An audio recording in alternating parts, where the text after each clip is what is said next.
আরেকটা কথা আছে 10-এ গিয়ে বলবো, পিতামাতার খেদমতের কথা। পিতামাতার খেদমত এমন একটা জিনিস যেটা করলে পরে আল্লাহর রহমত নেমে আসে। একজন ব্যক্তি কবিরা গুনাহ করেছে, নবীর কাছে গিয়ে বলছে আমার ক্ষমার কি কোনো রাস্তা আছে? নবী সাল্লাল্লাহু আলাইহি ওয়াসাল্লাম বলছেন তোমার মা কি বাসায় আছে, জীবিত আছে? হ্যাঁ জীবিত আছে। বাসায় যাও, তোমার মায়ের খেদমত করো, তোমার সমস্ত গুনাহ মাফ হয়ে যাবে ইনশাআল্লাহ। আপনার ওয়াইস কারণীর নাম শুনেছেন না? শুনেছেন না? তাকে এত বড় মর্যাদা দেওয়া হবে কিয়ামতের মাঠে। এর পিছনে কারণ কি জানেন? সেই ব্যক্তি মাশাআল্লাহ তার মায়ের খেদমত করত। 3 বার বলেছেন নবী সাল্লাল্লাহু আলাইহি ওয়াসাল্লাম আমাদের সবচেয়ে সেরা এবং ভালো ব্যবহার পাওয়ার অধিকার হচ্ছে মায়ের, তারপরে মায়ের, তারপরেও মায়ের, তারপর বাবা। পিতামাতার খেদমত করলে আল্লাহর রহমত নেমে আসে। আর একজন ব্যক্তি বলছিল আমার বাসায় তো মাও নাই ইয়া রাসূলুল্লাহ, আমি কি করব? তখন নবীজি বলছেন তোমার কি খালা আছে? খালা বেঁচে আছে? খালা বেঁচে আছে, খালার খেদমত কর। এখনকার এই বিশ্বে দেখেন সম্পর্কগুলো কিন্তু ভেঙে যাচ্ছে। পিতা মাতা, ভাই বোন, আত্মীয় স্বজন, প্রতিবেশীর তো খবরই নেই। আমি তো জানি না আমার পাশের ফ্ল্যাটে কে থাকে। হ্যাঁ, অবস্থা এমন।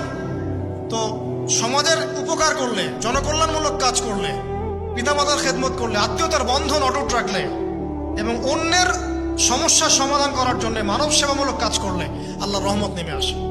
আজকে আমি 10টা বলেছি, ছাড়া আরো অনেক কাজ আছে যেগুলো নিয়মিত করতে থাকলে আল্লাহ রাব্বুল আলামিনের রহমত নেমে আসে। মোটা দাগে জ্ঞান অর্জন, মোটা দাগে নবী সাল্লাল্লাহু আলাইহি ওয়াসাল্লামের সুন্নাহ অনুসরণ, আল্লাহর ওহীর জ্ঞানের প্রচার প্রসার ঘটানো, দিনকে নিয়ে ভাবা, দিনের ফিকির করা, কোরআন তেলাওয়াত বাড়ানো, জিকির বাড়ানো, বেশি বেশি ইস্তেগফার করা, তওবা করা, বেশি বেশি ইস্তেগফার করা, আল্লাহর কাছে দোয়া করা, নামাজ তাহাজ্জুদ বাড়িয়ে দেয়া, আত্মীয়তার সম্পর্কগুলো বজায় রাখা, ঠিক আছে, আল্লাহ পাকের জমিনে দিনের প্রচার প্রসারের চেষ্টা করা এবং সর্বোপরি ঈমান, ইসলাম এবং তাকওয়া বজায় রেখে যারা চলবে ইনশাআল্লাহ আল্লাহ পাক এই দুনিয়াতেও তাদের প্রতি রহম করবেন ইনশাআল্লাহ, পরকালেও তাদের প্রতি রহম করবেন ইনশাআল্লাহ আযজা ওয়া জাল। সর্বশেষ একটা হাদিস বলে শেষ করছি। রাসূলুল্লাহ সাল্লাল্লাহু আলাইহি ওয়াসাল্লাম বলেছেন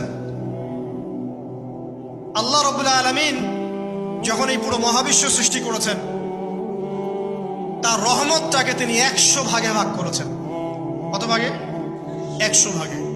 তার অনলি একটা ভাগ, মাত্র একটা ভাগ আল্লাহ রাব্বুল আলামিন পুরো মহাবিশ্বে ছড়িয়ে দিয়েছেন, এক ভাগ।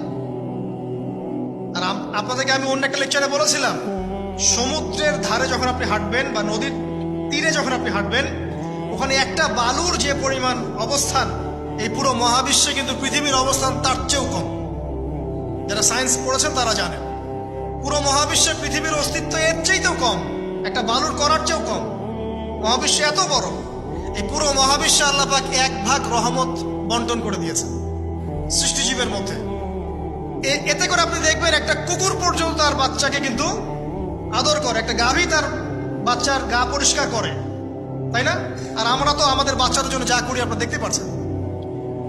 বাকি 99 ভাগ রহমত আল্লাহ রাব্বুল আলামিন তার নিজের কাছে গচ্ছিত রেখেছেন, যা দিয়ে কিয়ামতের মাঠে আল্লাহ পাক বান্দাদেরকে মাফ করবে ইনশাআল্লাহ। অতএব সর্বশেষ কথা হচ্ছে আমরা যারা আল্লাহ থেকে দূরে আছি হতাশ হওয়ার কোনো কারণ নাই। লা তাকনাতু মির রাহমাতিল্লাহ। নামাজ পড়ছেন না, আজকেই ফিরে আসেন। রোজা রাখেন নাই, আজকেই ফিরে আসেন। নামাজ এবং রোজা যা রাখেন নাই ক্যালকুলেট করেন, কত ওয়াক্ত নামাজ পড়েন নাই, কত মাসের রোজা রাখেন নাই, রাখার কাজা করার চেষ্টা করেন। যাকাত দেন নাই, হিসেব করেন, যাকাত দিয়ে দেন। সুদ খেয়েছেন, তওবা করে আজকেই ফিরে আসেন। জেনা করেছেন, আজকেই ফিরে আসেন। মানুষকে ঠকিয়েছেন, তার টাকা ফেরত দিয়ে দেন। সম্পত্তি জোর করে আত্মসাৎ করেছেন, ফেরত দিয়ে দেন। কাউকে গালি দিয়েছেন, গোপনে তাকে গিয়ে বলেন ভাই আপনাকে গালি দিয়েছিলাম, আমাকে মাফ করে দিন। আজকেই ফিরে আসেন। লা তাকনাতু মির রাহমাতিল্লাহ, ইন্নাল্লাহা ইয়াগফিরু যুনুবা জামিআ। আল্লাহ পাক সমস্ত গুনাহ মাফ করবেন ইনশাআল্লাহ। অতএব তরুণ সমাজে যারা হতাশ, পাপে নিমজ্জিত আছো, নামাজ পড়ছো না, হারাম অ্যাফেয়ার্সে আছো, মাদক খাচ্ছ, এইসব অশ্লীল কাজে সময় নষ্ট করছো, বেপরদায় ঘুরছো, হ্যাঁ, পিতামাতার সাথে রুড বিহেভ করছো, তোমার বয়সটাকে নষ্ট করছো, দিনের জন্য 3 দিন সময় লাগাতে পারলে না, কোরআন পড়া শিখতে পারলে না, কিছুই করছো না, হতাশ হয়ে মন থেকে, ভিতর থেকে আল্লাহকে ডাকো।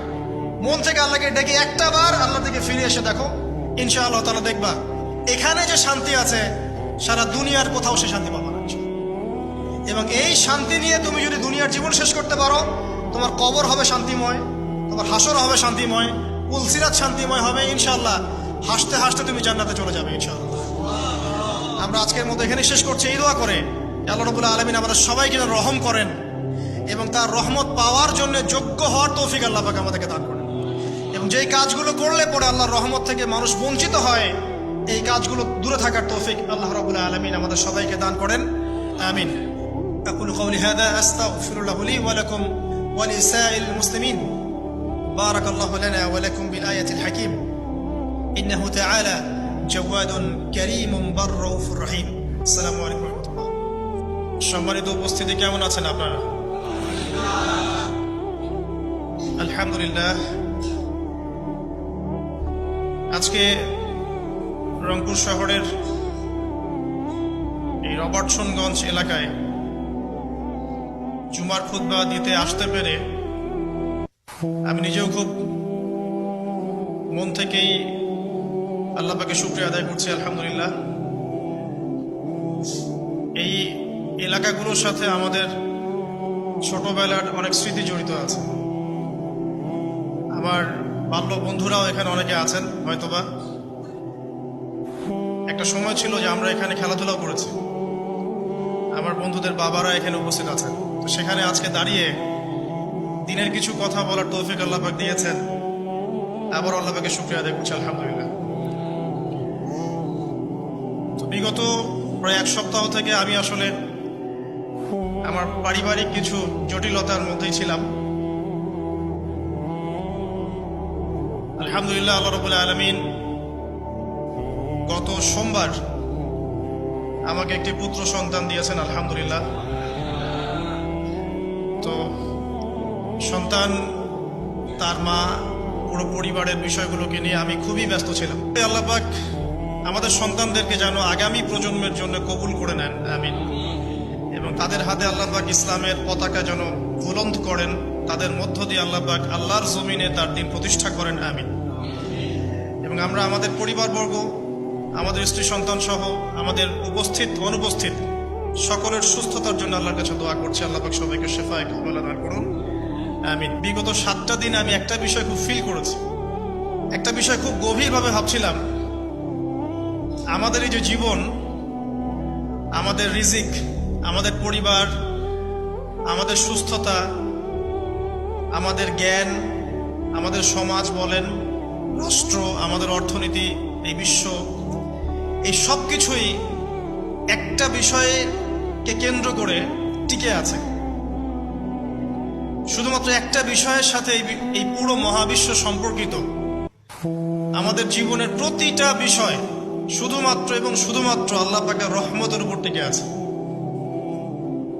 আল্লাহ পাকের রহমত আমাদের ব্যক্তি জীবন, পারিবারিক জীবন, আমাদের দেহ, আমাদের মন, আমাদের জ্ঞান, অর্থনীতি, ব্যবসা বাণিজ্য, আমাদের রাষ্ট্র, সবকিছুর মধ্যে শুধুমাত্র আল্লাহ পাকের রহমত দিয়ে ভর্তি। এখানে আল্লাহ পাকের রহমতের এত বিশাল সমুদ্র, যেটা উপলব্ধি করার ক্ষমতা আমাদের নাই। আমরা যদি সবাই ঠান্ডা মাথায় একটা বার খালি ভাবতে বসি, সবাই যার যার জায়গা থেকে ভাবি যে আল্লাহ পাক আমাদেরকে কি কি রহমত দিয়ে রেখেছেন, কি কি নিয়ামত দিয়ে রেখেছেন। ওয়া ইন তাউদ্দু নি'মাতাল্লাহ লা তুহসুহা।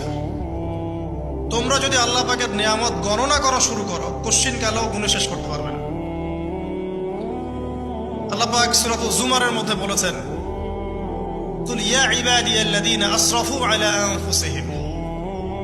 হে নবী, আপনি বলে দিন, আমার বান্দাদেরকে বলে দিন যে হে আমার বান্দারা, তোমরা যারা তোমাদের নফসের উপরে জুলুম করেছো, সুদীর্ঘকাল নামাজের খবর ছিল না, যাকাত দিইনি, হজ ফরজ হয়েছিল করি নাই, সওম রাখিনি, আল্লাহর দিন এগিয়ে নেওয়ার কোনো চেষ্টাই করি নাই, সুদীর্ঘকাল হারাম খেয়েছেন, ঘুষ খেয়েছেন, জেনা করেছেন, বাদ্যযন্ত্র বাজিয়েছেন, অশ্লীলতা এর মধ্যে ডুবেছিলেন, মাদকদ্রব্য সেবন করেছেন, সুদীর্ঘকাল তোমরা যারা নিজেদের নফসের উপর জুলুম করেছ, লা তাকনাতু মির রাহমাতিল্লাহ, তোমরা আল্লাহ পাকের রহমত থেকে নিরাশ হয়ে যেও না। তোমরা আল্লাহ পাকের রহমত থেকে নিরাশ হয়ে যেও না। ইন্নাল্লাহা ইয়াগফিরুয যুনুবা জামিআ, আল্লাহ পাক চাইলে সমস্ত গুনাহ মাফ করতে পারেন। ইন্নাহু হুয়াল গফুরুর রহিম, তিনি হচ্ছেন পরম করুণাময়, অসীম দয়ালু। আমি আলোচনা সামনে নিয়ে যাওয়ার আগে আরেকটা বিষয় বলে রাখতে চাই। এই আলোচনাকে একপাক্ষিকভাবে একপেশেভাবে বুঝে নেওয়ার কোনো সুযোগ নেই। আল্লাহ পাক যেমন পরম করুণাময়, অসীম দয়ালু, ঠিক একইভাবে আল্লাহ রাব্বুল আলামিন শাদীদুল ইকাব, কঠিন শাস্তি দাতাও বটে। এই দুটো বিষয় মাথায় রেখেই আল্লাহর রহমতের আশাও করতে হবে এবং আল্লাহ পাকের গজবের ভয়ও করতে হবে। এর মাঝখানেই হচ্ছে ঈমান। এই জায়গা থেকে আলোচনা বুঝতে হবে। আল্লাহ পাক তৌফিক এনায়েত করুন, আমিন। আমাদেরকে আল্লাহ রাব্বুল আলামিন তার রহমত থেকে নিরাশ হতে বারণ করছেন। যে যত পাপ করেছে জীবনে, যদি একটা বার কেউ যদি আল্লাহ পাককে মন থেকে ডাকে, চোখ দিয়ে ঝরঝর করে পানি পড়ে, আল্লাহ পাককে বলে, সেজদায় গিয়ে পড়ে আল্লাহকে বলে রব্বিক ফিরলি, আল্লাহ আমাকে মাফ করে দাও, তার মনের মধ্যে যদি সততা থাকে, মন থেকে যদি সেই কথাটা বলে থাকে, আল্লাহ পাক শুধু তাকে ক্ষমাই করবেন না, তার সমস্ত গুনাহগুলোকে আল্লাহ নেকি দিয়ে পরিবর্তন করে দিবেন। একটা হাদিস পড়ছিলাম, নবী করিম সাল্লাল্লাহু আলাইহি ওয়াসাল্লাম তিনি বলছেন যে লাম্মা কাদাল্লাহুল খালক, যখন আল্লাহ রাব্বুল আলামিন এই মহাবিশ্ব সৃষ্টি করেন, তখন আল্লাহ রাব্বুল আলামিন কাতাবা কিতাবান, একটা কিতাব লিখেছেন। একটা কিতাব আছে আল্লাহর কাছে। কাতাবা কিতাবান ফাহুয়া ইনদাহু ফাওকাল আরশ, যেই কিতাবটা আল্লাহর নিজের কাছে আছে, আরশের উপরে। সেখানে আল্লাহ পাক লিখে রেখেছেন, কি লিখেছেন? ইন্না রাহমাতি সাবাকাত গদাবি, প্রতিটা ক্ষেত্রেই আমার রহমত, আমার দয়া, আমার করুণা আমার গজবকে পরাজিত করেছে। মানে আল্লাহ রাব্বুল আলামিনের গজব, এর উপরে আল্লাহ পাকের রহমত অবস্থান করছে। জীবনের কোনো ক্ষেত্রে হতাশ হওয়ার কোনো সুযোগ নেই। আজকে পারিবারিক ভাঙন বলেন, ব্যক্তি পর্যায়ের আত্মিক ধ্বংসই বলেন, সমাজের বিপর্যয় বলেন, যাই বলেন, পিছনে একটা বড় কারণ আছে। সেটা হলো আল্লাহ থেকে দূরে থাকা মানুষ, আল্লাহ থেকে হতাশ হয়ে যাওয়া। আর এই কাজটা শয়তান করিয়েছে মানুষকে আল্লাহ থেকে দূরে সরানোর জন্য। কিন্তু আল্লাহ রাব্বুল আলামিনের কাছে কেউ যদি যেতে চায়, মন থেকে যদি আল্লাহকে একটা বারও ডাকে, আল্লাহ পাক এক ডাকের মাধ্যমেও তার গুনাহ মাফ করতে পারে। দুজন ব্যক্তির ঘটনা পড়লাম। একজন ব্যক্তি প্রচন্ড রকম আবেদ, প্রচুর ইবাদত করে। আপনারা জানেন ইবলিসও কিন্তু আবেদ ছিল, ইবলিস কিন্তু প্রচুর ইবাদত করেছে। এখন ওই ব্যক্তির একজন বন্ধু ছিল, এটা বানু ইসরাইলের ঘটনা। তো সেই বন্ধু পাপী ছিল, বিভিন্ন কবিরা গুনাহ করত। আর এই আবেদ ব্যক্তি বারবার তাকে নসিহত করত, গুনাহ ছেড়ে দাও, তুমি পাপ করছো, গুনাহ ছেড়ে দাও। তখন সেই ব্যক্তি যে পাপ করছে সে বলতো যে আল্লাহ কি তোমাকে আমার রক্ষক বানিয়েছেন? আল্লাহ কি তোমাকে আমার উপর দারোগা বানিয়েছেন? আমাকে আল্লাহর হাতে ছেড়ে দাও, আমাকে নসিহত করতে শোনা। একদিন এই আবেদ ব্যক্তি তার বন্ধুকে একটা জঘন্য পাপ করতে দেখল। এমন একটা পাপ যেটা দেখে তার মনে ধারণা আসলো এটা চরম জঘন্য একটা কাজ। তখন সে মুখ ফসকে বলে ফেলল যে আল্লাহ তোকে আর মাফ করবে না, আল্লাহ তোকে জান্নাত দিবে না। আল্লাহ রাব্বুল আলামিন মালাকুল মউতকে এই দুজনের কাছে পাঠালেন, দুজনের রূহকে কবজ করা হলো। এবার আল্লাহ পাক তার সামনে তাদেরকে উপস্থাপন করে বললেন যে তোমাকে আমার রহমত সম্পর্কে কে গ্যারান্টি দিয়েছে যে আমি কাউকে রহমত করব কি করব না? যাও, আমি তোমাকে জাহান্নামে পাঠালাম, ওই ব্যক্তি যে আমার রহমত প্রত্যাশা করেছে আমি তাকে জান্নাত দিয়ে দিলাম। দেখুন, এই হাদিসটা শুনলে মনে হয় বাহ্যিক হয়তো বা মুখের একটা কথার কারণেই সে জাহান্নামে চলে গেল। আসলে বিষয়টা এমন নয়। বিষয়টা আমি আপনাকে বোঝাচ্ছি। বিষয়টা হচ্ছে ইবলিসের মতো। ইবলিস কিন্তু শুধু মন থেকেই বলেনি যে খালাকতানি মিন নার ওয়া খালাকতাহু মিন তিন, আমি কেন তাকে সিজদা করব আদমকে? আদম তো মাটির তৈরি আর আমি তো আগুনের তৈরি। এটা ইবলিসের শুধু মৌখিক স্টেটমেন্ট ছিল না, কারণ কি ছিল? আবা ওয়াস্তাকবারা, সে উদ্ধত হয়েছিল, অহংকার প্রদর্শন করেছিল। ভিতর থেকে ইন্টারনালি সে অহংকারী ছিল, সে আন্ডার এস্টিমেট করে কথাটা বলেছে, শুধু মৌখিকভাবে বলে নাই কিন্তু। ঠিক এই ব্যক্তির ঘটনা এমনই, সে মন থেকে অহংকারী হয়ে উঠেছিল, যদিও বা সে আবেদ ছিল। এখানে আমরা যারা প্র্যাকটিসিং মুসলিম হওয়ার চেষ্টা করছি, আমাদের জন্য এখানে নিদর্শন আছে। অযথ নামাজ পড়েই ভেবে বসবেন না যে অনেক কিছু করে ফেলছে, এক চিল্লা দিয়ে মনে করে ফেলবেন না যে দিনের জন্য অনেক কিছু করে ফেলছে। একটা হজ করেছেন, ওমরা করেছেন, সিয়াম রেখেছেন, দিনের জন্য দান সদকা করেছেন, একটা মাদ্রাসা মসজিদ করেছেন, ভেবে বসবেন না আপনি সব অনেক কিছু করে ফেলেছেন এবং অন্যরা সব ককরোচ তেলাপোকা, ওরা জাহান্নামে যাবে, এমনটা মনে করবেন। জানি না আমরা যে কার আমলের কতটুকু আল্লাহর কাছে কবুল হচ্ছে। তো এখানে এই ব্যক্তির সমস্যা ছিল এই, সে নিজের আমলটাকে অনেক ভারী মনে করছিল এবং সে স্টেটমেন্ট দিয়ে ফেললো যে তোকে আল্লাহ পাক মাফ করবে না। এই একটা কথা মন থেকে বলার কারণে তার ইহকাল পরকাল দুটা বরবাদ হয়ে গেল, সে জাহান্নামে চলে গেল। ঠিক আরেক ব্যক্তির ঘটনা আছে এমন, এগুলো সবগুলো রেফারেন্স আছে। এক ব্যক্তি প্রচুর ইবাদত করত, আল্লাহ পাক তার ইবাদত করার জন্যে পাহাড়ের চূড়ায় একটা সুন্দর ব্যবস্থাও করে দিয়েছিলেন, সেখানে ডালিম গাছ হতো, ঝর্ণা আসতো, খাবারের কোনো অভাব নাই। হাদিস এসেছে 500 বছর সে ইবাদত করেছে। কত বছর? কিয়ামতের মাঠে এই ব্যক্তির অবস্থা এমন হবে, তাকে জান্নাতে প্রবেশ করানোর জন্য নিয়ে যেতে বলা হবে, যাও আমার রহমতে জান্নাতে চলে যাও। আল্লাহ পাক তাকে এই কথাটা বলবেন, কিন্তু এই ব্যক্তি বলবে আমার আমলের কারণে, আল্লাহ পাক বলবেন আমার রহমতে জান্নাতে চলে যাও। ব্যক্তি বলবে আমার আমলের কারণে। আল্লাহ রাব্বুল আলামিন তখন তাকে দেওয়া সমস্ত নেয়ামতগুলোকে এক পাল্লায় করবেন আর তার সমস্ত আমলকে আরেক পাল্লায় করবেন। একটা চোখের যে নেয়ামত আল্লাহ পাকের, সমস্ত আমল ও 500 বছরের ইবাদত এতটুকু হয়নি। তারপর তাকে বলা হবে ওকে জাহান্নামে নিয়ে যাব। এবার জাহান্নামে যাওয়ার সময় সে বলবে আল্লাহ তোমার রহমতে আমাকে মাফ করে দাও। তখন আল্লাহ পাক তাকে আবার ডেকে নিয়ে আসবে, বলবেন যে তোমাকে যে আমি ইবাদত করার জায়গা করে দিয়েছিলাম, এটাকে তুমি নিজে করেছো না আমি করেছি? সে বলবে আপনি করেছেন। তোমাকে যে আমি সৃষ্টি করেছিলাম, তখন কি তুমি কোনো আমল করেছিলে? বলবে না। তাহলে তোমাকে যে সৃষ্টি করেছি আমি, এটা কি তোমার আমলের কারণে? না। তোমাকে সারা দুনিয়াতে এত নিয়ামত দিয়েছি, এটা কি তোমার আমলের কারণে? সে বলবে না। তখন তাকে জান্নাতে প্রবেশ করানো হবে। কিয়ামতের মাঠে এমন অনেক ঘটনা ঘটবে যেটা আমাদের চিন্তার বাইরে। আরেকজন ব্যক্তিকে ডেকে আনা হবে, যে ব্যক্তি একটা দুটা নয় বরং 100টা খুন করেছে। সে 99 জন মানুষকে হত্যা করার পর ফতোয়া খুঁজে বেড়াচ্ছিল যে আমার তওবা কবুল হবে কিনা। একজন আবেদের কাছে গিয়েছে। আবেদ আর আলেম কিন্তু এক জিনিস না। আবেদ মানে যে প্রচুর ইবাদত করে, তার জ্ঞান কম, সে শুধু জানে কিভাবে ইবাদত করতে হয়। আলেম হচ্ছে সে যে শরীয়তের গভীর জ্ঞান জানে, আবার ইবাদতও করে। আবার যারা জ্ঞান আছে আমল নাই, সেও কিন্তু প্রকৃত আলেম না। প্রচুর জ্ঞান আছে কিন্তু জ্ঞান অনুযায়ী আমল করে না, সেও কিন্তু প্রকৃত আলেম নন। এবার আসেন, তো এই আবেদের কাছে গিয়ে সে বলছে আমার কি ক্ষমা হবে? আমি 99টা খুন করেছি। সে বলল তোমার আবার ক্ষমা? তোমার ক্ষমা নাই। তখন এই ব্যক্তি এই আবেদকে হত্যা করে 100টা খুন পূর্ণ করলো, ওকেও সে মেরে ফেলছে।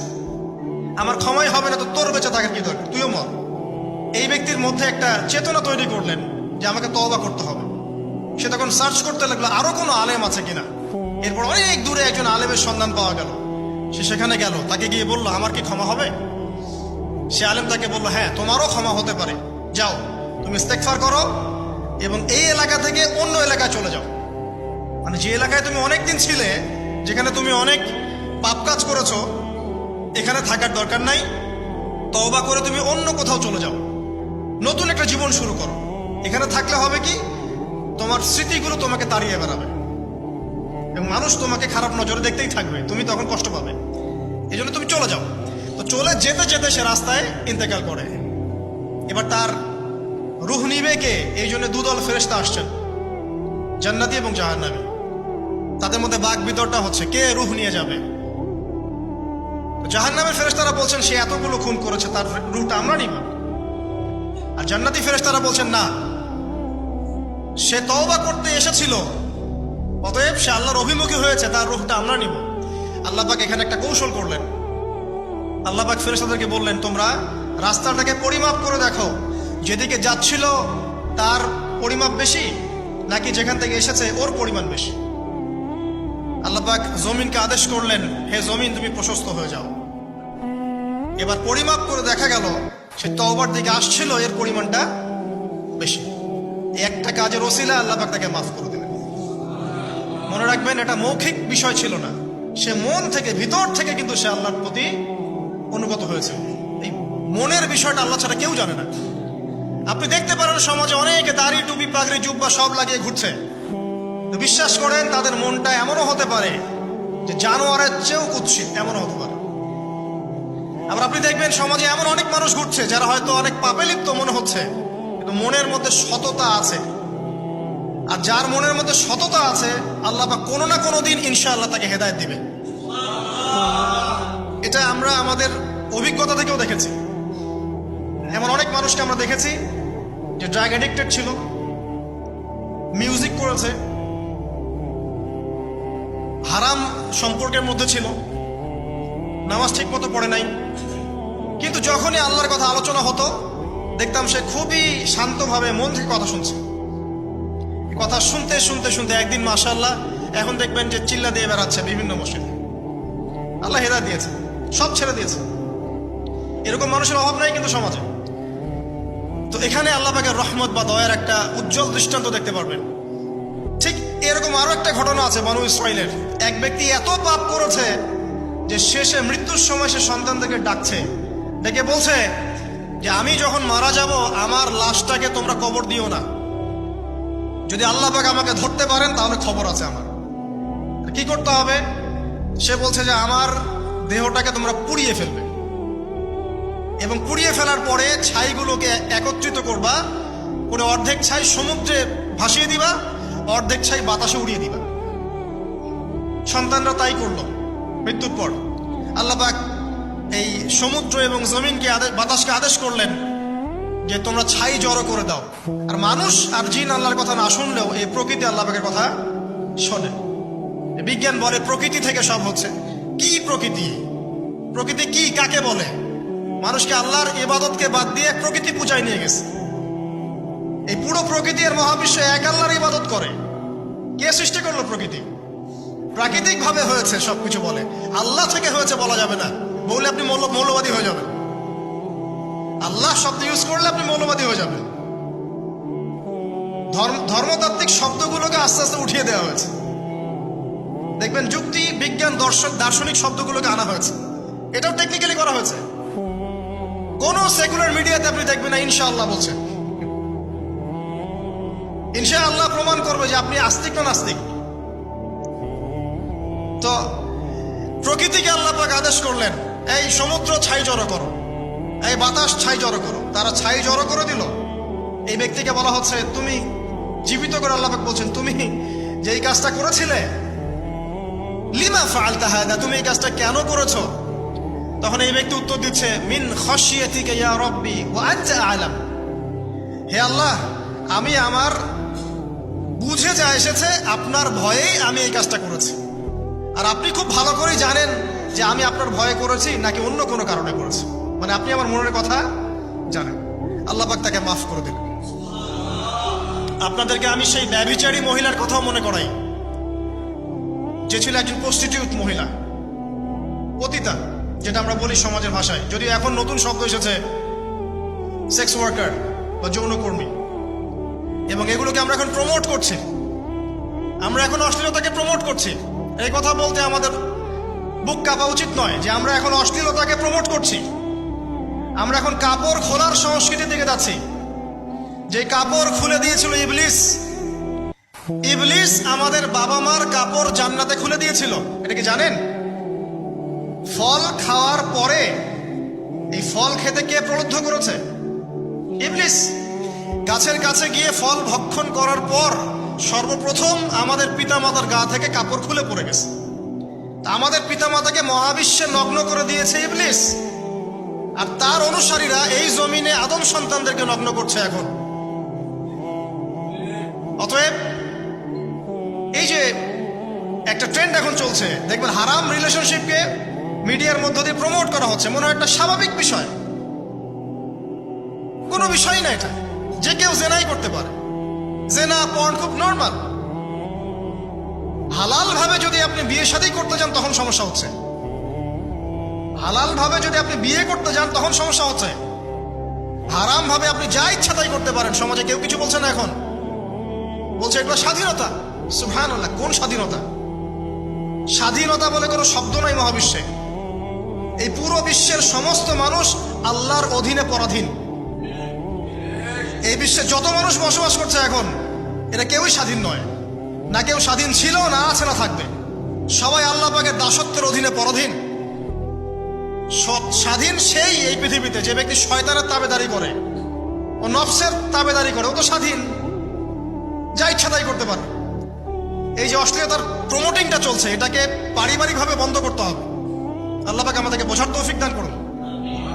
এগুলো যত বাড়বে সমাজে মহামারী আসবে, দেখে নিয়ে মহামারী আসবে, দুর্ভিক্ষ আসবে, সমাজে এমন সব রোগ ব্যাধির জন্ম হবে যেগুলোর নামও শোনে নাই মানুষ কখন, এবং সামনে ভূমিধস অপেক্ষা করছে, এগুলো আসবে।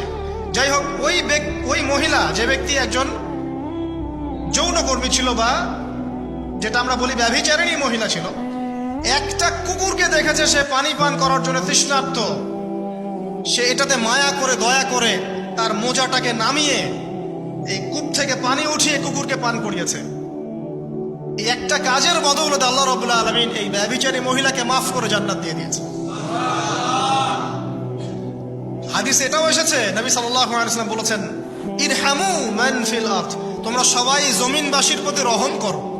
জমিনে মুসলিমই থাকতে হবে, তাদের প্রতি রহম করতে হবে এমন নয়, জমিনবাসী যারাই আছে সবার প্রতি রহম করো, জাতি ধর্ম বর্ণ নির্বিশেষে, এমনকি পশু পাখির প্রতিও দয়া করো। ইরহামু মান ফিল আরদ, জমিনে যারা আছে সবার প্রতি রহম করো। ইরহামুকুম মান ফিস সামা, যিনি আসমানে আছেন তিনি তোমাদের প্রতি রহম করবে ইনশাআল্লাহ। ইসলাম এই কথাগুলো বলেছে 1400 বছর আগে। আজকের এই বিশ্বের সোকল্ড এই মডার্ন বিশ্বে, যেখানে মানুষের রক্তের কোনো দাম নাই, সেখানে ইসলাম পশু পাখির অধিকার নিয়ে কথা বলেছে 1400 বছর আগে। কাদেরকে কি শেখাতে আসেন? কোরআন এবং সুন্নাহর বাইরে অভ্রান্ত সত্যের কোনো উৎস আছে? এখানে যা আছে তাই চূড়ান্ত। মানতে চাইলে মানেন, না মানতে চাইলে জাহান্নামে যান, কেউ তো বাধ্য করছে না। লাকুম দীনুকুম ওয়ালিয়া দিন। আল্লাহ পাকের রহমত দেখেন, আরেকটা ঘটনা আছে এমন, একটা বিড়ালকে বেঁধে রেখেছিল এক মহিলা, খাবার দেয় নাই, কষ্ট দিয়েছে। একটা বিড়ালকে খাবার না দিয়ে কষ্ট দেওয়ার কারণে এই মহিলাকে আল্লাহ পাক জাহান্নামে পাঠিয়েছে। এরকম কত ঘটনা আছে, এই ঘটনাগুলো হাদিসের পাতায় বর্ণিত আছে। কোরআনে কি বলছে দেখুন। কোরআনের আমি কয়েকটা পয়েন্ট আপনাদেরকে খালি বলছি, এটা নিয়ে আমি সকালে ভাবছিলাম। আল্লাহ পাক আদম আলাইহিস সালামকে সৃষ্টি করেছেন আমরা সবাই জানি, কিন্তু আল্লাহ পাক সূরা সদের মধ্যে বলছেন ইবলিসকে, হে ইবলিস, তোমাকে কিসে বারণ করলো আদমকে সেজদা করতে, যে আদমকে আমি নিজের হাত দিয়ে সৃষ্টি করেছি। আল্লাহ রাব্বুল আলামিন যে আমাদেরকে এত যত্ন করে ভালোবেসে সৃষ্টি করেছেন, এটা কি আল্লাহ পাকের দয়ার নিদর্শন নয়? মহাবিশ্বের অন্য কোন মাখলুক সৃষ্টির ব্যাপারে আল্লাহ পাক বলেন নাই খলাকতু বিয়াদাই, আমি নিজ হাতে তাকে সৃষ্টি করেছি। শুধু সৃষ্টি নয়, সৃষ্টি করার পর আল্লাহ পাক তাকে সমস্ত নাম শিক্ষা দিয়েছেন। এই যে জ্ঞান শিক্ষা দেওয়া, জ্ঞান, এটা আল্লাহ পাকের সবচেয়ে বড় নিদর্শনগুলোর মধ্যে অন্যতম। এবং আল্লাহ পাকের সবচেয়ে বড় দয়া, আমার মত এটা, মানব জাতির উপরে আল্লাহ পাকের সবচেয়ে বড় দয়াটা হচ্ছে কি জানেন? আল্লাহ পাক আমাদেরকে জ্ঞান শিক্ষা দিয়েছেন, ওহী নাজিল করেছেন। এটা সব কিছুর ঊর্ধ্বে। কারণ আপনি তওবা করবেন, জ্ঞান লাগবে। নামাজ পড়বেন, জ্ঞান লাগবে। রোজা রাখবেন, জ্ঞান লাগবে। যাকাত দিবেন, ইলম লাগবে। আপনি দিনের যে কোনো আমল করেন, ইলম লাগবে। জান্নাত জাহান্নামের পথ খুঁজে পেতে হলে ইলম লাগবে। দেশ চালাবেন, ইলম লাগবে। অর্থনীতি চালাবেন, ইলম লাগবে। ইলম ছাড়া কিছু নেই, ইলমের উপরে কিচ্ছু নাই। এই ইলমটা আল্লাহ পাক কাকে শিক্ষা দিয়েছেন? আদম আলাইহিস সালামকে। আমরা তো শিখেছি সমাজবিজ্ঞান বইগুলোতে যে আমাদের পূর্বপুরুষরা নাকি গুহায় থাকতো, আর গাছের ছাল পাতা খেয়ে থাকতো, তাই না? লতা পাতা খেয়ে থাকতো, গাছের ছাল পাতা খেয়ে থাকতো, পোশাক পরতো আর কি। বোগাস, ডাহা মিথ্যা কথা। আল্লাহ রাব্বুল আলামিন সূরা বাকারা এবং সূরা আরাফ পড়ে দেখেন, আল্লাহ পাক বলছেন যে আদম আলাইহিস সালামকে আল্লাহ পাক সমস্ত নাম জ্ঞান শিক্ষা দিয়েছেন। মহাবিশ্বের যে প্রয়োজনীয় জ্ঞানগুলো আছে সেগুলো আল্লাহ পাক আদমকে শিখিয়েছেন আলাইহিস সালাম। ওয়াল্লামা আদামাল আসমাআ কুল্লাহা, আল্লাহ পাক আদমকে সমস্ত নাম শিক্ষা দিয়েছেন। আমাদের পিতা মাতারা মূর্খ ছিলেন না, তারা সৃষ্টি থেকেই জ্ঞানী ছিলেন। আদম আলাইহিস সালামের পারমাণবিক বোম বানানোর কোনো প্রয়োজন ছিল না, ছিল? বানান নাই। আপনার মধ্যে এই জ্ঞানটা আসছে কিভাবে? বাই ডিএনএ আপনি জ্ঞান পাচ্ছেন, কারণ আমরা আদম সন্তান। অনেক জ্ঞান আমাদের ভিতরেই আছে, এগুলো চর্চার মধ্য দিয়ে, গবেষণার মধ্য দিয়ে প্রস্ফুটিত হয় মাত্র। জ্ঞান ভিতরে আছে আমাদের, আমাদের পিতাকে জ্ঞানী করে পাঠানো হয়েছে। এই জ্ঞান শিক্ষা দেওয়াটা হচ্ছে আল্লাহ পাকের সবচেয়ে বড় দয়াগুলোর মধ্যে একটা। রহম করেছেন। শুধু তাই নয়, আদম আলাইহিস সালামকে এমন জ্ঞান শিক্ষা দিয়েছেন যে জ্ঞান ফেরেশতারা পর্যন্ত জানতো না। এটা কি দয়া নয়? এটা কি আদম সন্তানের প্রতি ভালোবাসা নয়? তারপরে সেজদা করিয়েছেন। মহাবিশ্বে অন্য কাউকে কি সেজদা করানো হয়েছে? কোরআনে কি এমন কোনো দলিল আছে যে আদম আলাইহিস সালাম ছাড়া অন্য কাউকে সব ফেরেশতারা সেজদা করেছেন? আছে? তাহলে এই যে সম্মান দেয় আল্লাহর পক্ষ থেকে, সম্মান কিসের ভিত্তিতে? সম্মান শারীরিক ক্ষমতার ভিত্তিতে? সম্মানটা কি কারণে? জ্ঞানের কারণে, ইলমের কারণে, জ্ঞানের কারণে সম্মান। এই সম্মান দেওয়াটা কি আল্লাহ পাকের রহমত এবং দয়া নিদর্শন নয়? অতএব সম্মান পেতে হলে, আল্লাহ রহমত পেতে হলে সেই জ্ঞানের চর্চায় আবার ফিরে আসতে হবে। আপনি যদি আজও সেই ওহির জ্ঞানের চর্চা করেন, আল্লাহ পাক এই পৃথিবীবাসীর বুকের মধ্যে আপনার জন্য সম্মান পয়দা করে দিবেন ইনশাআল্লাহ। দেখে নিন, ওই সেই জ্ঞানী যদি আপনি এখনো চর্চা করেন, আজও আপনি সম্মানিত হবেন ইনশাআল্লাহ। ব্যক্তি চর্চা করলে ব্যক্তি সম্মানিত হবে, একটা পরিবার চর্চা করলে ওই পরিবার সম্মানিত হবে, একটা সমাজ যদি চর্চা করে সেই ওহির জ্ঞান, ওই সমাজ সম্মানিত হবে। একটা দেশে যদি আপনি ওই ওহিভিত্তিক জ্ঞান ছড়িয়ে দেন, পুরো দেশকে আল্লাহ পাক সম্মানিত করবে ইনশাআল্লাহ, পুরো জাতিকে সম্মানিত করবে ইনশাআল্লাহ। আরো সামনে যান, এই যে আদম এবং হাওয়া আলাইহিস সালাম গাছের কাছে চলে গেলেন, ফল খেয়ে ফেললেন, কারণ আমরা আদম সন্তান, ভুল করি। আল্লাহ পাক সাথে সাথেই বহিষ্কার করে দিয়েছেন?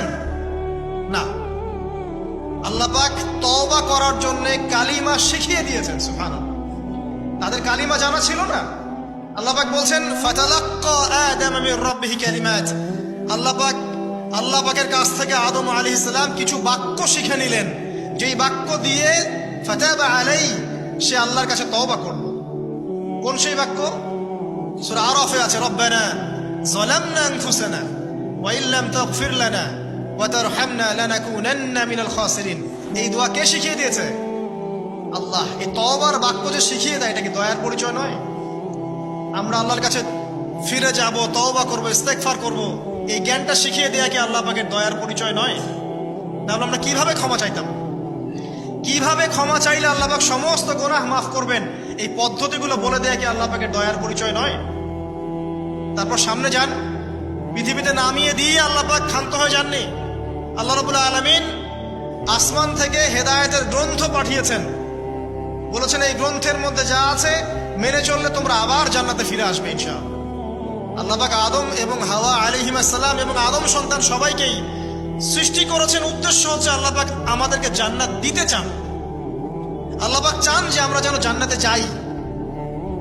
যদি আমরা জান্নাতে যেতে না পারি পরকালে, একটা কারণে যেতে পারবো না, অনলি একটা কারণ, সেটা হলো আমাদের নিজের দোষে। একটা কারণ, যারা জাহান্নামে যাবে মানুষ এবং জিনদের মধ্যে, নিঃসন্দেহে মহাবিশ্বে তারা ছাড়া জাহান্নামে যাওয়ার উপযুক্ত কেউ ছিল না। ও জাহান্নামে যাওয়ার উপযুক্ত ছিল বলেই আল্লাহ পাক তাকে জাহান্নামে পাঠাবেন। আর যারাই জান্নাতে যাবে প্রত্যেকেই শুধু আমলের বদৌলতে যাবে না, বরং আল্লাহ পাকের রহমতেই যাবে। আল্লাহ পাকের রহমত যাদের উপরে বর্ষিত হবে তারাই জান্নাতে যাবে ইনশাআল্লাহ। কে আমল দিয়ে যেতে পারবে? যত আমলই করি বলা যাবে না এই আমলের বদৌলতে জান্নাতে যেতে পারবো। আল্লাহ পাক দয়া না করলে হবে না। আল্লাহ পাক চান যে আদম সন্তান যেন জান্নাতেই যায়। এই কারণেই সৃষ্টি করা, এই কারণেই আপনার ওহীভিত্তিক গ্রন্থগুলো পাঠানো, এই কারণে নবী রাসূল পাঠানো, আলেম ওলামা সৃষ্টি করা, মানুষকে সতর্ক করা, হায়াত দেয়া, বারংবার জীবনে চলতে ফিরতে আপনাকে অ্যালার্ম করা হয় আল্লাহর পথে ফিরে আসেন, আল্লাহর পথে ফিরে আসেন, অ্যালার্ম করা হয় না? বিপদ দিয়ে আপনাকে অ্যালার্ম করা হয় আল্লাহর পক্ষ থেকে। আপনি চলতে পথে হোঁচট খান, আল্লাহ আপনাকে অ্যালার্ম দেন, ফিরে আসো। চলছেন বিপথে, আল্লাহ পাকে অ্যালার্ম দেন, ফিরে আসো। আল্লাহ পাকের পক্ষ থেকে কিন্তু এগুলো আসে। অদ্ভুত একটা হাদিস বললাম, অদ্ভুত বলতে বলছি অ্যামেজিং হাদিস, যে একজন সাহাবী বলছেন, সালমান রাদিয়াল্লাহু আনহু, তিনি বলছেন যে যখন মুমিনের উপর বিপদ আপদ বালা মুসিবত আসে, তখন মুমিনের এই বিপদ আপদ বালা মুসিবত রোগ শোকের বদৌলতে আল্লাহ পাক তার গুনাহগুলোকে মাফ করে দেন এবং তার মর্যাদাকে বাড়িয়ে দেন, এবং সে আল্লাহর দিকে ফিরে আসার অনুশোচনা করার সুযোগ পায়। আর যখন কাফের মুশরিক বা ফাসেক মানুষকে এইসব রোগ ব্যাধি বিপদ আপদ বালা মুসিবত ঘিরে ধরে, তার দৃষ্টান্ত সেই উটের ন্যায় যে উটটাকে তার মালিক বেঁধে রেখেছে, এরপর ছেড়ে দিয়েছে। সে উটটা বুঝতেও পারলো না কেন তার মালিক তাকে বেঁধে রাখলো আর কেনই বা তাকে ছেড়ে দিল। কথাটা কি বুঝতে পারছেন? যারা আল্লাহ দ্রোহী, তাদের উপর যখন বিপদ আপদ বালা মুসিবত আসতে থাকে, তারা বুঝে না যে কি জন্য আসলো আর কেন চলে গেল। কিন্তু মুমিন ব্যক্তি যারা মুসলিম, আল্লাহর অনুগত, তাদের বিষয়টা হচ্ছে এমন, বিপদ আপদ বালা মুসিবত রোগ ব্যাধি তাদেরকে আল্লাহর দিকে ফিরিয়ে নিয়ে আসবে। দেখুন, এই যে পৃথিবীতে নামিয়ে দেয়া, এরপর আল্লাহর পক্ষ থেকে ঐশী গ্রন্থগুলো পাঠানো, নবী রাসূল পাঠানো, আলেম ওলামা পাঠানো, আপনাকে হায়াত দেয়া, আপনাকে রিজিক দেয়া, এই শ্বাস নেওয়ার ক্ষমতা দেয়া, আপনাকে জ্ঞান বুদ্ধি দেয়া, বিবেক দেয়া, যে আমি তার পাশে লাউ গাছ উৎপন্ন করলাম। কোন গাছ? খেতে পারেন, এর শাক এবং এই যে ফল, এটার মধ্যে নিঃসন্দেহে এমন এমন কিছু উপাদান আছে যেটা হয়তো আমরা জানিও না, আবিষ্কার করা হয়নি। তিনি সুস্থ হয়ে গেলেন, আলহামদুলিল্লাহ। কোথায় যাবেন? যে কোনো জায়গায় যান। নবী ঈসা আলাইহিস সালামকে চতুর্দিক থেকে আক্রমণ করছে ইহুদিরা। আল্লাহ রাব্বুল আলামিন তাকে এমন হেফাজত করলেন, তার কাছে তাকে উঠিয়ে নিলেন। এটা কি দয়ার পরিচয় নয়? এই যে একটু আগে তেলাওয়াত করলো শুরুর আগে নবী মুসা আলাইহিস সালামের ঘটনা। বনু ইসরাইল একটার পর একটা অবাধ্যতা করেই গেছে। আল্লাহ পাক তারপরেও তাদের কাছে নবী পাঠিয়েছেন, নবী মুসাকে পাঠিয়েছেন। ফেরাউনের মতো জালেম শাসকের হাত থেকে বনু ইসরাইলকে আল্লাহ পাক উদ্ধার করেছেন। এটা কি দয়ার পরিচয় নয়? নবী মুসা আলাইহিস সালাম গাছের নিচে বসে আছেন, খাবার নাই, বাসস্থান নাই, কিচ্ছু নাই, বরং তার গায়ে একটা অপবাদ দেওয়া হয়েছে যে তিনি নাকি একজন মানুষকে খুন করেছেন। অথচ তার ইন্টেনশন সেটা ছিল না। তিনি একটা ঘুষি দিয়েছেন লড়াই থামানোর জন্য, ওই এক ঘুষিতেই সেই ব্যক্তি ডেড। এবার তিনি গাছের নিচে বসে দোয়া করছেন, রব্বি ইন্নী লিমা আনজালতা ইলাইয়া মিন খায়রিন ফাকির। আল্লাহ, আমি নিঃস্ব অসহায় হয়ে এখানে বসে আছি, তুমি আমার উপর তোমার যে রহমত পাঠাবে আমি তার ভিখারি হয়ে বসে আছি। দোয়া করার সাথে সাথেই ওই সোহাইব আলাইহিস সালামের মেয়ে হেঁটে হেঁটে চলে আসলো। তিনি স্ত্রী পেলেন, তিনি শ্বশুর পেলেন, একজন নবী পরিবার পেলেন, বাসস্থান পেলেন, চাকরি পর্যন্ত পেলেন। 8 বছর তিনি রাখালি করেছেন সোহাইব আলাইহিস সালামের ফার্মের মধ্যে। দয়া মুহূর্তেই চলে আসবে, শুধু আল্লাহর দিকে অভিমুখী হলেই হয়, এগুলো দয়া। আইয়ুব আলাইহিস সালামের কথা মনে আছে না? দীর্ঘদিন রোগে ভুগছেন, দীর্ঘদিন রোগে ভুগছেন, চিকিৎসা হচ্ছে না, ভালো হচ্ছে না, শেফা হচ্ছে না। এখানে যারা আধ্যাত্মিকত্ব নিয়ে পড়াশোনা করেন, লেখালেখি করেন, তারা বলেছেন তাদের কিছু কিতাবের মধ্যে, রোগটা যখন এমন একটা পর্যায়ে চলে আসলো যে তিনি জিহ্বাটা নড়াতে পারছেন না, কারণ তিনি আল্লাহ পাকের জিকির করতে প্রচন্ড ভালোবাসতেন। এক পর্যায়ে রোগটা এমন একটা জায়গায় চলে আসলো যে জিহ্বাটা তিনি নড়াতে কষ্ট হচ্ছে। তখন গিয়ে তিনি বলছেন, রব্বি আন্নী মাসসানি ইয়াদুররু ওয়া আনতা আরহামুর রাহিমিন। হে আল্লাহ, আমাকে কষ্ট স্পর্শ করেছে, আর তুমি তো ক্ষমাকারী, রহমকারীদের মধ্যে সর্বশ্রেষ্ঠ রহমকারী। আমি জিকির করতে পর্যন্ত পারছি না, আল্লাহ আমার রোগটা শেফা দিয়ে দাও। বলার সাথে সাথে আল্লাহ রাব্বুল আলামিন প্রস্রবণ ঝর্ণা তৈরি করলেন, এখানে গোসল করো, শেফা হয়ে গেল। এগুলো কি রহমতের পরিচয় নয়? এখানে এক শ্রেণীর স্কলার এমনও বলেছেন, আজকে আমরা যারা বাহ্যিক সৌন্দর্য নিয়ে বেশি গর্ব করি আর কি, আত্মিক সৌন্দর্যের চাইতে বাহ্যিক সৌন্দর্য নিয়ে যারা বেশি গর্ব করি, যদি আল্লাহ পাক আমাদের পোশাকটাকে পরিবর্তন করে দেন, আত্মাটাকে দেহের পোশাক দেন আর দেহটাকে আত্মার পোশাক বানায় দেন, তাহলে দুর্গন্ধে কি আমাদের সামনে আসতে যাবে না। কথা আপনারা বুঝতে পারছেন না? আইয়ুব আলাইহিস সালামের আত্মাটা ছিল পবিত্র, পরিশুদ্ধ, তার দেহের মধ্যে রোগ হয়েছিল। আর এই পুরো বিশ্বের ম্যাক্সিমাম লোকের মানুষের রোগ এখন আত্মায়, দেহে নয়। আবার বলছি, হয়তো বুঝতে পারছেন না। আইয়ুব আলাইহিস সালামের রোগটা হয়েছিল দেহে, দেহে বাইরে। তার আত্মা ছিল পবিত্র, পরিশুদ্ধ আত্মা। দেহের রোগের একটা পর্যায়ে যখন জিহ্বাটায় ইফেক্ট হলো, তখন জিকির করতে তার কষ্ট হচ্ছে, তখন তিনি দোয়া করছেন, আল্লাহ আমার এই রোগটাকে শেফা দিয়ে দাও। আর এখনকার পুরো জেনারেশন, এই সভ্যতার রোগ হচ্ছে ভিতরে, ভিতরে আত্মায়। দেহের রোগের চাইতে তার আত্মার রোগটা বেশি। এখন এই আত্মাটাকে যদি দেহ বানিয়ে দেওয়া হয় আর দেহটাকে আত্মার পোশাক পরিয়ে দেওয়া হয়, দুর্গন্ধে কেউ সামনে আসতে চাবে না এখন। তাই আইয়ুব আলাইহিস সালামের সেই দোয়া এখন আমাদের বেশি করা উচিত। রব্বি আন্নী মাসানিয়া দুররু ওয়া আনতা আরহামুর রাহিমিন। আল্লাহ, আমাদের আত্মায় রোগ এসেছে, এটাকে তুমি শেফা দাও। দেহের রোগ লেস ইম্পর্টেন্ট, আত্মার রোগটা বেশি ইম্পর্টেন্ট। এরকম নিদর্শন কোরআনের পাতায় পাতায় ছড়িয়ে আছে। আসহাবুল কাহফ, পুরো সমাজ ওদেরকে মেনে নিচ্ছে না, গুহায় চলে গেলেন, ঘুম পাড়িয়ে দিলেন আল্লাহ পাক। 309 বছর। কত বছর? 309 বছর একটা দোয়ার বদৌলতে। তারা বলেছিল, রব্বানা আতিনা মিন লাদুনকা রাহমা ওয়া হাইয়্ লানা মিন আমরিনা রাশাদা।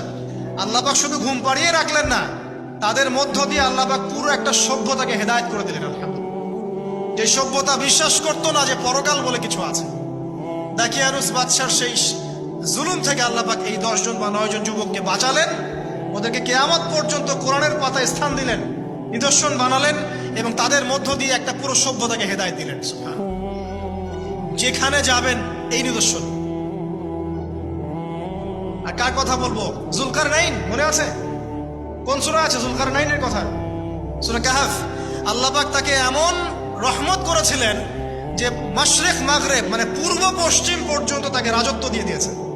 আজকে তো আমরা এই সামান্য একটু ক্ষমতা পেলেই আমাদের কেউ চেনে না, গায়ে হাতি দেওয়া যায় না, ঠিক আছে? মানে তখন সে নিজেকে মনে করে যে সে এই পৃথিবীর সবকিছু, বাকি মানুষ আর মানুষ না।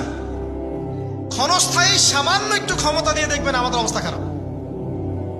প্রত্যেকের ধর্মতাত্ত্বিক ক্ষেত্রেও যদি কাউকে আপনি ক্ষমতা ধর আলেম মনে করেন, দেখবেন অহংকারে বাঁচতেছে।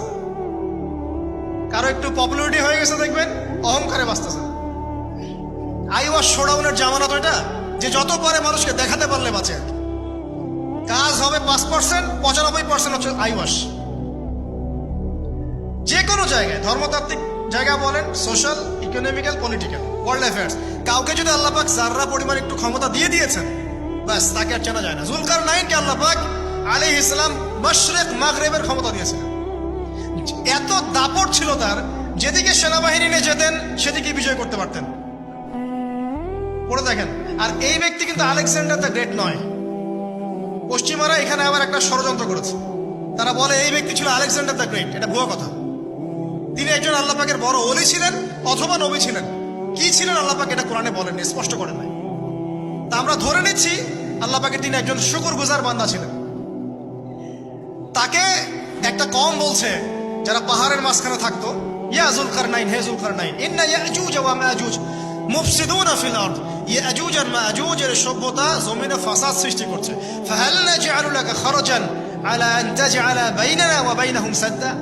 আমরা কি তোমাকে একটু ট্যাক্স দিব, খাজনা দিব, যে খাজনার বদৌলতে তুমি একটা প্রাচীর নির্মাণ করে দিবে, যে প্রাচীর নির্মাণ করলে ওরা আর আমাদের কাছে আসতে পারবে না। তখন এই প্রতাপশালী বাদশার স্টেটমেন্ট হচ্ছে এই, ক্বালা মা মাক্কান্নী ফীহি রাব্বী খায়র।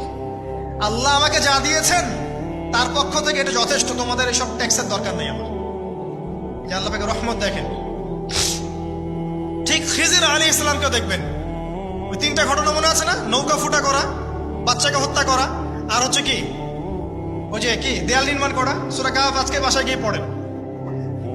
তাকে আল্লাহ পাক ভবিষ্যতের জ্ঞান দেখাচ্ছেন, ভবিষ্যতে কি হবে, যে জ্ঞানটা মুসা আলাইহিস সালামকে আল্লাহ পাক দেখাচ্ছেন না। মুসা আলাইহিস সালাম বলছেন, কেন নৌকা ফুটা করলেন, কেন বাচ্চাকে হত্যা করলেন, কেন এই প্রাচীর নির্মাণ করলেন? আর খিদর আলাইহিস সালাম বলছেন, যে জ্ঞান আল্লাহ তোমাকে দেন নাই তা আল্লাহ পাক আমাকে দিয়েছেন। আমি এই কারণে নৌকা ফুটা করছি, কারণ নৌকা ফুটা না করলে ভবিষ্যতে এই নৌকাটা সিজ করা হবে, ছিনতাই করা হবে। বাচ্চাটাকে হত্যা করেছে এই কারণে, এই বাচ্চা বড় হলে বড় কাফের হতো। দেয়াল নির্মাণ করেছে এই কারণে, এই দেয়ালের নিচে এই বাচ্চাদের, এতিম 2 বাচ্চার গুপ্তধন রাখা আছে, ওর বাবা মা রেখেছে। এটা তুমি জানো না, আমি জানি। এটা জানার পরে তিনি অহংকার করছেন না, তিনি বলছেন রাহমাতাম মির রাব্বি, এই জিনিসটা আমার রবের রহমত, আমার প্রতি দয়া। দুই শ্রেণীর মানুষ আপনি পাবেন, এক যারা তাদের স্ট্যাটাস, প্রতিপত্তি, জ্ঞান এসবের অহংকার প্রদর্শন করবে, আর এক শ্রেণী যারা এগুলো আছে, যাদের এগুলো আছে বাট তারা বলবে এগুলো হাযা মিন ফাদলি রাব্বি, এগুলো আমার রবের রহমত। এখানে সফল দ্বিতীয় শ্রেণীর মানুষ, প্রথম শ্রেণীর নয়। ইউসুফের কথা মনে আছে? আলাইহিস সালাম কুয়ায় ছিলেন, কুয়া থেকে জেলে, কুয়া থেকে রাজপ্রাসাদে, সেখান থেকে জেলখানায়। জেলখানার একটা মানুষ যে পরবর্তীতে মিশরের শাসক হবে, কেউ কি ভেবেছিল? কেউ ভেবেছিল? ওই সময় কেউই ভাবে নাই। কিন্তু ওই মানুষটাকে আল্লাহ রাব্বুল আলামিন মিশরের রাজত্ব দিয়েছেন, যার মধ্য দিয়ে আল্লাহ পাক হাজার হাজার লক্ষ লক্ষ মানুষকে দুর্ভিক্ষের হাত থেকে বাঁচিয়েছেন। আল্লাহ পাকের পরিকল্পনা, রহমত দেখেন। প্রত্যেক আম্বিয়া কেরামের জীবনী পড়ে দেখেন, এরকম রহমতের অসংখ্য নিদর্শন কোরআনে এবং হাদিসে আছে। এখন শেষ করার আগে, এটা বলতে থাকলে অনেক সময় চলে যাবে, নামাজের সময় চলে যাবে, আমরা শেষ করছি। আমরা আসলে এখন যদি আল্লাহর রহমত পেতে চাই এবং আমাদের জীবনটাকে আল্লাহ পাকের আনুগত্যে, দাসত্বে, অহংকার মুক্তভাবে তওবা ইস্তেগফারের মধ্য দিয়ে কাটাতে চাই, তাহলে আসলে কি কি পয়েন্টস আমাদের কাজ করা দরকার, জাস্ট পয়েন্টসগুলো বলছি। এক নম্বর হচ্ছে জ্ঞান অর্জন করতে হবে। যে জ্ঞান আল্লাহ পাক আদম আলাইহিস সালামকে শিখিয়েছেন, ওই জ্ঞান চর্চা যদি আমরা বাড়াই, কোরআন সুন্নাহ ওহীর জ্ঞানের চর্চা যদি আপনারা বাড়াই, ইনশাআল্লাহ লাগবে না 15 মিনিট, আমি 5 মিনিট শেষ করছি।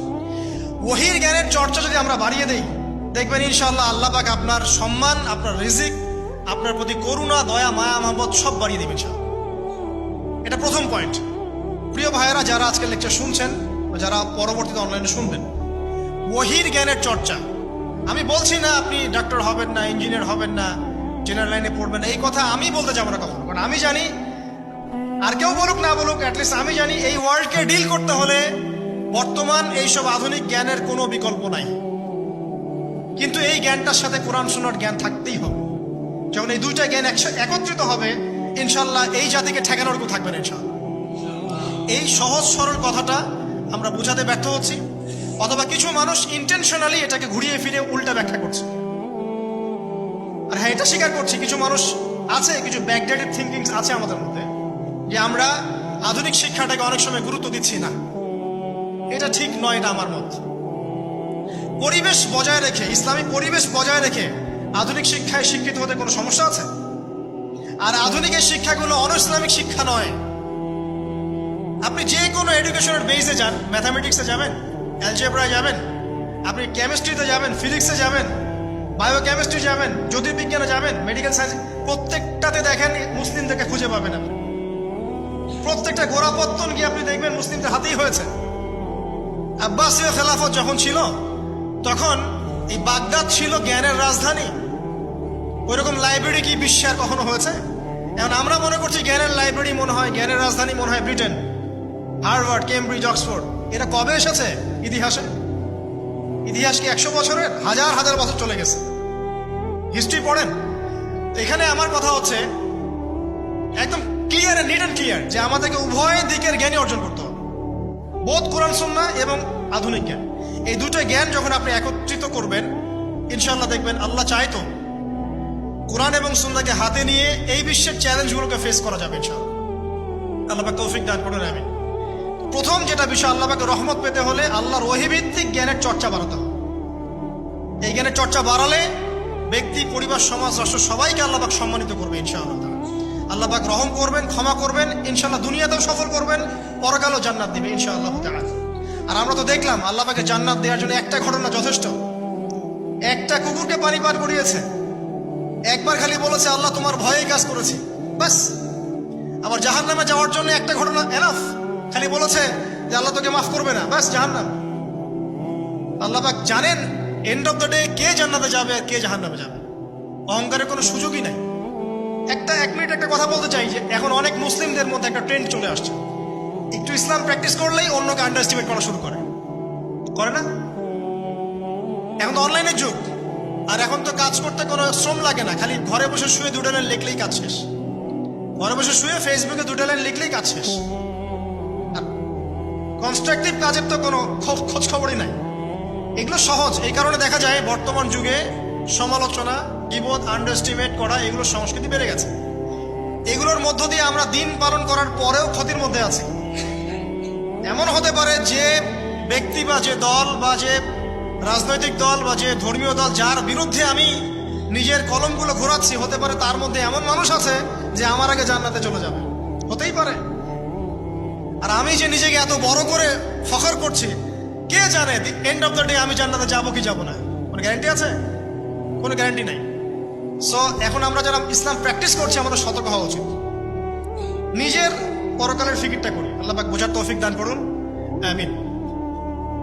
2 নম্বর যেটা বলবো, যে রাসূলুল্লাহ সাল্লাল্লাহু আলাইহি ওয়াসাল্লামের রেখে যাওয়া যে আদর্শ এবং সুন্নত, এর চর্চা যারা বাড়িয়ে দিবে আল্লাহ পাক রহম করবে ইনশাআল্লাহ। সূরা আলে ইমরানের 31 নম্বর আয়াত পড়ে দেখেন, আল্লাহ পাক নিজে বলছেন, কুল ইন কুনতুম তুহিব্বুনাল্লাহ ফাত্তাবিউনি। হে নবী বলে দিন, তোমরা যদি আল্লাহর রহমত আর ভালোবাসা পেতে চাও তাহলে আমাকে অনুসরণ করো। আমাকে, যে বা যারাই নবী সাল্লাল্লাহু আলাইহি ওয়াসাল্লামকে অনুসরণ করবে আল্লাহ তার প্রতি দয়া করবে ইনশাআল্লাহ। শুধু দয়াই না, ইয়াগফির লাকুম যুনুবাকুম, তোমাদের সমস্ত গুনাহ আমি মাফ করে দেব। আল্লাহু গফুর রহিম। সুন্নতের চর্চা বাড়িয়ে দেই। শুধু তাই নয়, কেউ যদি দিন নবী সাল্লাল্লাহু আলাইহি ওয়াসাল্লামের উপরে বেশি বেশি দরুদ শরীফ পড়ে, আল্লাহুম্মা সাল্লি আলা মুহাম্মাদ ওয়া সাল্লিম পড়তেই থাকে, দরুদ ইব্রাহিম বা সংক্ষিপ্ত দরুদগুলো, আল্লাহ পাক একবার দরুদ পড়লে 10 বার রহম করবে ইনশাআল্লাহ। যেই নবীর আদর্শ মেনে চললে আল্লাহ পাক ভালোবাসবেন, সেই নবীর নাম উচ্চারিত হলে দরুদ পড়লেও আল্লাহ পাক রহম করবে ইনশাআল্লাহ। 4, সৃষ্টির সেবা করলে রহম পাওয়া যাবে। আল্লাহ পাক বলছেন, তোমরা সৃষ্টির সেবা করো, মানবতার সেবা করো, জমিনবাসী যারা আছে ওদের প্রতি রহম করো, আল্লাহ তোমাদের প্রতি রহম করবেন ইনশাআল্লাহ। 5, রহমত পেতে হলে আল্লাহর জিকির বাড়িয়ে দিতে হবে। আল্লাহর জিকির মানে সকাল সন্ধ্যা আল্লাহ পাকে যত জিকির আজগার আছে এগুলো ছাড়া যাবে না। চলতে ফিরতে অলওয়েজ আল্লাহকে ডাকতে হবে, সুবহানাল্লাহ, আলহামদুলিল্লাহ, ওয়া লা ইলাহা ইল্লাল্লাহ, আল্লাহু আকবার, লা হাওলা ওয়ালা কুওয়াতা ইল্লা বিল্লাহ। যে কাজ আপনি করছেন ওই কাজের মধ্যেই জিকির বাড়াতে হবে। যে যত বেশি আল্লাহ পাকে জিকির করবে তার কলব তত জিন্দা থাকবে, এবং যার কলব জিন্দা থাকবে, যার কলবের মধ্যে নূর থাকবে, আল্লাহ পাকের নূর তার কলবে আসবে ইনশাআল্লাহ তাআলা। 6, বেশি বেশি কোরআন তেলাওয়াত বাড়িয়ে দিতে হবে। কোরআন তেলাওয়াত যারা বাড়িয়ে দিবে, এই কোরআনের বদৌলতে আল্লাহ পাক তার প্রতি রহম করবে ইনশাআল্লাহ। আরো বলবো 7 নাম্বার, যে সালাত এর কোনো বিকল্প নাই। নবী সাল্লাল্লাহু আলাইহি ওয়াসাল্লাম ইন্তেকালের আগ মুহূর্তে বলে যাচ্ছেন, আসসালাত ওয়াস সালাত ওয়া মা মালাকাত আইমানুকুম, নামাজের যত্ন নিও, আর তোমাদের অধীনস্থ যারা আছে ওদের ব্যাপারে খেয়াল রেখো। নামাজ নাই ইসলাম নাই, নামাজ আছে তো ইসলাম আছে। তো নামাজের তাবেদারি যারা করবে, 5 ওয়াক্ত নামাজ ঠিকঠাক মতো করবে, ইনশাআল্লাহ অবশ্যই আল্লাহ পাক তাদের প্রতি রহম করবেন ইনশাআল্লাহ। আরো বলতে চাই তাহাজ্জুদের কথা। যারা একটু তাহাজ্জুদের নামাজে অভ্যস্ত হতে পারবেন, ওই সময়টা আল্লাহ পাকের রহমত নেমে আসে, বর্ষিত হয়। যারা তাহাজ্জুদের সালাতে অভ্যস্ত হবে আল্লাহ পাক তাদের প্রতি রহম করবে ইনশাআল্লাহ তাআলা। 9 বলতে চাই দ্বীনি মেহনত বাড়িয়ে দেওয়া। যাদের ফিকির দিনকে নিয়ে, কিভাবে আমি দিন পালন করব, কিভাবে দিনের প্রচার করব, দিনের জ্ঞান অর্জন করব, এর প্রসার ঘটাবো, দিনটাকে মানুষের কাছে পৌঁছে দিব, এই ফিকির যাদেরকে তাড়িয়ে বেড়ায়, ইনশাআল্লাহ আল্লাহ পাক ওদেরকে এই জমিনে রহম করবে ইনশাআল্লাহ। আল্লাহ পাক দাওয়াতি কাজ বাড়িয়ে দেন, দিনের ফিকির বাড়িয়ে দেন, ইনশাআল্লাহ তাআলা আল্লাহ পাকের রহমত পাওয়া যাবে ইনশাআল্লাহ। আরেকটা কথা আছে, 10-এ গিয়ে বলবো পিতামাতার খেদমতের কথা। পিতামাতার খেদমত এমন একটা জিনিস যেটা করলে পরে আল্লাহর রহমত নেমে আসে। একজন ব্যক্তি কবিরা গুনাহ করেছে, নবীর কাছে গিয়ে বলছে, আমার ক্ষমার কি কোনো রাস্তা আছে? নবী সাল্লাল্লাহু আলাইহি ওয়াসাল্লাম বলছেন, তোমার মা কি বাসায় আছে, জীবিত আছে? হ্যাঁ, জীবিত আছে। বাসায় যাও, তোমার মায়ের খেদমত করো, তোমার সমস্ত গুনাহ মাফ হয়ে যাবে ইনশাআল্লাহ। আপনার ওয়াইস কারণীর নাম শুনেছেন না? তাকে এত বড় মর্যাদা দেওয়া হবে কিয়ামতের মাঠে। এর পিছনে কারণ কি জানেন? সেই ব্যক্তি মাশাআল্লাহ তার মায়ের খেদমত করত। 3 বার বলেছেন নবী সাল্লাল্লাহু আলাইহি ওয়াসাল্লাম, আমাদের সবচেয়ে সেরা এবং ভালো ব্যবহার পাওয়ার অধিকার হচ্ছে মায়ের, তারপরে মায়ের, তারপরেও মায়ের, তারপর বাবা। পিতামাতার খেদমত করলে আল্লাহ রহমত নেমে আসে। আর একজন ব্যক্তি বলছিল, আমার বাসায় তো মাও নাই ইয়া রাসূলুল্লাহ, আমি কি করব? তখন নবীজি বলছেন, তোমার কি খালা আছে? খালা বেঁচে আছে? খালা বেঁচে আছে, খালার খেদমত কর। এখনকার এই বিশ্বে দেখেন সম্পর্কগুলো কিন্তু ভেঙে যাচ্ছে। পিতা মাতা, ভাই বোন, আত্মীয় স্বজন, প্রতিবেশীর তো খবরই নেই। আমি তো জানি না আমার পাশের ফ্ল্যাটে কে থাকে। হ্যাঁ, অবস্থা এমন। তো সমাজের উপকার করলে, জনকল্যাণমূলক কাজ করলে, পিতামাতার খেদমত করলে, আত্মীয়তার বন্ধন অটুট রাখলে এবং অন্যের সমস্যার সমাধান করার জন্য মানব সেবামূলক কাজ করলে আল্লাহর রহমত নেমে আসে। আজকে আমি 10টা বলেছি, ছাড়া আরো অনেক কাজ আছে যেগুলো নিয়মিত করতে থাকলে আল্লাহ রাব্বুল আলামিনের রহমত নেমে আসে। মোটা দাগে জ্ঞান অর্জন, মোটা দাগে নবী সাল্লাল্লাহু আলাইহি ওয়াসাল্লামের সুন্নাহ অনুসরণ, আল্লাহর ওহীর জ্ঞানের প্রচার প্রসার ঘটানো, দিনকে নিয়ে ভাবা, দিনের ফিকির করা, কোরআন তেলাওয়াত বাড়ানো, জিকির বাড়ানো, বেশি বেশি ইস্তেগফার করা, তওবা করা, বেশি বেশি ইস্তেগফার করা, আল্লাহর কাছে দোয়া করা, নামাজ তাহাজ্জুদ বাড়িয়ে দেয়া, আত্মীয়তার সম্পর্কগুলো বজায় রাখা, ঠিক আছে, আল্লাহ পাকের জমিনে দিনের প্রচার প্রসারের চেষ্টা করা, এবং সর্বোপরি ঈমান, ইসলাম এবং তাকওয়া বজায় রেখে যারা চলবে ইনশাআল্লাহ, আল্লাহ পাক এই দুনিয়াতেও তাদের প্রতি রহম করবেন ইনশাআল্লাহ, পরকালেও তাদের প্রতি রহম করবেন ইনশাআল্লাহ আযজা ওয়া জাল। সর্বশেষ একটা হাদিস বলে শেষ করছি। রাসূলুল্লাহ সাল্লাল্লাহু আলাইহি ওয়াসাল্লাম বলেছেন, আল্লাহ রাব্বুল আলামিন যখন এই পুরো মহাবিশ্ব সৃষ্টি করেছেন, তার রহমতটাকে তিনি 100 ভাগে ভাগ করেছেন। কত ভাগে? 100 ভাগে। তার অনলি একটা ভাগ, মাত্র একটা ভাগ আল্লাহ রাব্বুল আলামিন পুরো মহাবিশ্বে ছড়িয়ে দিয়েছেন, এক ভাগ। আর আপনাদেরকে আমি অন্য একটা লেকচারে বলেছিলাম, সমুদ্রের ধারে যখন আপনি হাঁটবেন বা নদীর তীরে যখন আপনি হাঁটবেন, ওখানে একটা বালুর যে পরিমাণ অবস্থান, এই পুরো মহাবিশ্বে কিন্তু পৃথিবীর অবস্থান তার চেয়েও কম। যারা সায়েন্স পড়েছেন তারা জানেন, পুরো মহাবিশ্বে পৃথিবীর অস্তিত্ব এর চাইতেও কম, একটা বালুর করার চেয়েও কম। মহাবিশ্ব এত বড়, এই পুরো মহাবিশ্বে আল্লাহ পাক এক ভাগ রহমত বন্টন করে দিয়েছে সৃষ্টিজীবের মধ্যে। এতে করে আপনি দেখবেন একটা কুকুর পর্যন্ত তার বাচ্চাকে কিন্তু আদর করে, একটা গাভী তার বাচ্চার গা পরিষ্কার করে, তাই না? আর আমরা তো আমাদের বাচ্চাদের জন্য যা করি আপনারা দেখতে পাচ্ছেন। বাকি 99 ভাগ রহমত আল্লাহ রাব্বুল আলামিন তার নিজের কাছে গচ্ছিত রেখেছেন, যা দিয়ে কিয়ামতের মাঠে আল্লাহ পাক বান্দাদেরকে মাফ করবেন ইনশাআল্লাহ। অতএব সর্বশেষ কথা হচ্ছে, আমরা যারা আল্লাহ থেকে দূরে আছি, হতাশ হওয়ার কোনো কারণ নেই। লা তাকনাতু মির রাহমাতিল্লাহ। নামাজ পড়ছেন না, আজকেই ফিরে আসেন। রোজা রাখেন নাই, আজকেই ফিরে আসেন। নামাজ এবং রোজা যা রাখেন নাই, ক্যালকুলেট করেন কত ওয়াক্ত নামাজ পড়েন নাই, কত মাসের রোজা রাখেন নাই, রাখার কাজা করার চেষ্টা করেন।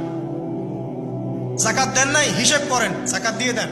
সুদ খেয়েছেন, তওবা করে আজকেই ফিরে আসেন। জেনা করেছেন, আজকেই ফিরে আসেন। মানুষকে ঠকিয়েছেন, তার টাকা ফেরত দিয়ে দেন। সম্পত্তি জোর করে আত্মসাৎ করেছেন, ফেরত দিয়ে দেন। কাউকে গালি দিয়েছেন, গোপনে তাকে গিয়ে বলেন, ভাই আপনাকে গালি দিয়েছিলাম, আমাকে মাফ করে দিন। আজকেই ফিরে আসেন। লা তাকনাতু মির রাহমাতিল্লাহ, ইন্নাল্লাহা ইয়াগফিরু যুনুবা জামিআ। আল্লাহ পাক সমস্ত গুনাহ মাফ করবেন ইনশাআল্লাহ। অতএব তরুণ সমাজে যারা হতাশ, পাপে নিমজ্জিত আছো, নামাজ পড়ছো না, হারাম অ্যাফেয়ার্সে আছো, মাদক খাচ্ছ, এইসব অশ্লীল কাজে সময় নষ্ট করছো, বেপরদায় ঘুরছো, হ্যাঁ, পিতামাতার সাথে রুড বিহেভ করছো, তোমার বয়সটাকে নষ্ট করছো, দিনের জন্য 3 দিন সময় লাগাতে পারলে না, কোরআন পড়া শিখতে পারলে না, কিছুই করছো না, হতাশ হয়ে মন থেকে, ভিতর থেকে আল্লাহকে ডাকো। মন থেকে আল্লাহকে ডেকে একটা বার আল্লাহ থেকে ফিরে এসে দেখো, ইনশাআল্লাহ তাআলা দেখবা এখানে যে শান্তি আছে, সারা দুনিয়ার কোথাও সে শান্তি পাবা না। এবং এই শান্তি নিয়ে তুমি যদি দুনিয়ার জীবন শেষ করতে পারো, তোমার কবর হবে শান্তিময়, তোমার হাসর হবে শান্তিময়, পুলসিরাত শান্তিময় হবে ইনশাআল্লাহ। হাসতে হাসতে তুমি জান্নাতে চলে যাবে ইনশাআল্লাহ। আমরা আজকের মতো এখানে শেষ করছি এই দোয়া করে, আল্লাহ রাব্বুল আলামিন আমাদের সবাইকে রহম করেন এবং তার রহমত পাওয়ার জন্য যোগ্য হওয়ার তৌফিক আল্লাহ পাক আমাদেরকে দান করেন। এবং যেই কাজগুলো করলে পরে আল্লাহর রহমত থেকে মানুষ বঞ্চিত হয়, এই কাজগুলো দূরে থাকার তৌফিক আল্লাহ রাব্বুল আলামিন আমাদের সবাইকে দান করেন। আমিন।